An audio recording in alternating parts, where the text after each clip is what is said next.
So you might have seen this topic in the GD, India's path to becoming a superpower. So इससे connected एक aspect को हम cover करते हैं, which is the economy aspect, right? So before we get started, you have to understand that any strong empire, its foundation is laid in economy. Always, almost always. You need to have big pockets if you want to conquer the world. The same is true for China. Okay, so China has become superpower of the world, right? By becoming the manufacturing hub. Right. The same is true if you go back in history. Modern Empire, उस time पे their revenue system was very resilient. The same is true for the Mughals. The same is true for the Magadha Empire in general.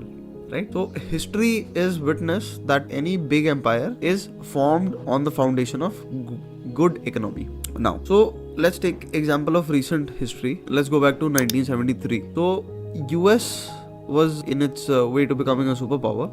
Okay, so after Second World War, it had already been established, right? However, it was undertaking certain measures to become a undisputed superpower. So under this, what they did is they signed an agreement with Saudi Arabia. This was called the petrodollar agreement. Now, under this agreement, whenever any country would want to buy petrol or crude oil from Saudi Arabia, they would have to make payment in only US dollars. What happened thereafter was that the demand of US dollars, it rose all across the world. As a result, now every country would be stockpiling on its currency. So this raises the demand. However, the supply is limited, and because of this, the value grows stronger. Now, this made it compulsory or mandatory for every country to have US dollars.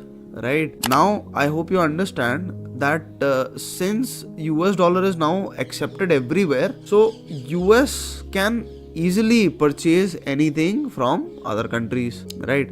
This stabilizes the value of US currency throughout the world. Trade becomes very easy. So let's put all of this in context of what is happening currently. We have internationalization of rupee, which is going on. So recently, India grew bigger than UK and overtook it to become the 5th largest economy of the world. So currently, India is estimated to be around 3.7 trillion US dollars as estimated by RBI in 2023. And we are on our path to in fact, surpass a $5 trillion economy by 2027. Okay. Earlier it was expected to be reached by 2030. However, we are on a fast track. So that is one perspective.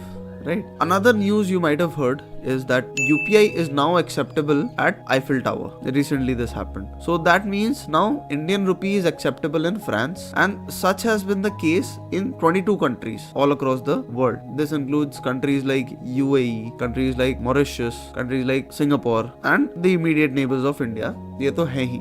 ठीक है. Apart from this, around 32 more countries are looking at integrating Indian rupee into their economy. This improves the situation of the MSME sector of India. So MSME is basically micro, small and medium enterprises, and these enterprises, they form the backbone of Indian economy. Right, they contribute to about 48% of the economy. Right, so half the economy is dependent on them. So now acquisition of raw materials becomes very easy, because the trade is now easier. Now what's happening is recently India also undertook something similar to the petrodollar agreement. Right. However, it is not completely that. Why? See, we currently have a deal or recently we undertook a deal. Jैसे you have to first of all understand that India is a import heavy country. Fine. So we import almost 85% of our oil needs. So in any case, we have to make a lot of payments in US dollars. As a result, what happens is there is a high demand in India for US dollars. So जाहिर सी बात है, जब US dollars की आपकी demand होगी and आप उसके बदले में रुपी दोगे तो रुपी की वैल्यू कम हो जाएगी. ठीक है, बिकॉज आपको चाहिए US dollars, right? You will take it at any price which is being offered, right? This weakens the Indian rupee in against the US dollars, right? So what India has done recently is we purchased oil from UAE in Indian rupee. Now this reduces the dependence of US dollars in India, right? And it strengthens the Indian rupee against the US dollar. So such has been the case. And when we look at internationalization of Indian rupee, so there is one term which is called the Vostro account, right? So Vostro account essentially means your account. So this will be true whenever India opens an account in a foreign bank in Indian currency, okay? And it stores Indian currency over there, right? So it's basically any foreign bank offering banking services to India, and they say it's your account to us, right? That is the essential idea around Vostro account. And nostro account is basically, in Latin it means our account. So whenever foreign countries will come to India and open a bank account in Indian bank and store their currency in India, then that is a nostro account. So it is from the perspective of foreigners, right? So foreigners say it's our account, right? So they open it in India. So I hope you understand. This is the basic difference between Vostro and nostro account. Now the question is, एक और question I know that it might be haunting you is, sir, India still pays around 82 rupees for $1.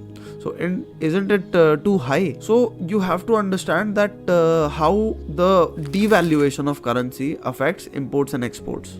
Right? So whenever any currency is devalued, which is it weakens in comparison to other currencies. So what happens is, बाहर के जो लोग हैं ना, the foreigners, they would want to come to India to buy. Basically Indian currency सस्ती हो गई तो इंडिया में cost of living भी सस्ता है, तो किसी को अगर चाय पत्ती खरीदनी है तो वो किसी और के पास क्यों जाएगा? कोई foreigner है मान लो, ठीक है, why would it go to any other country? It would come to India. Why? Because India's currency is weaker in comparison to their currency. So as a result, for the same amount of money, they would acquire much more goods. So that is how devaluation works. So if any country's currency is weak in comparison to foreign currency, so its exporters will benefit. ठीक है, अब जो चाय पत्ती व्यापारी India का है उसका फायदा होगा ना, है ना, उसके पास तो बहुत सारी डिमांड आ जाएगी. On the other hand, devaluation negatively affects the importers. क्यों? लेट्स से सेम डॉलर्स देने हैं बट ज्यादा रुपए देने पड़ेंगे सेम अमाउंट ऑफ डॉलर्स के लिए, ठीक है.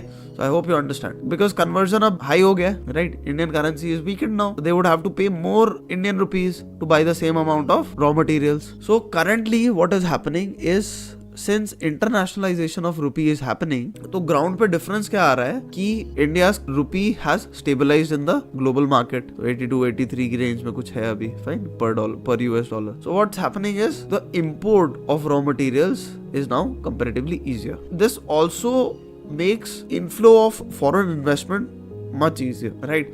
So that was internationalization of rupee, and that is how India's path to becoming a superpower is dependent on economy. So we'll be coming up with more such videos on different GD topics. So for that, stay tuned, keep checking the channel.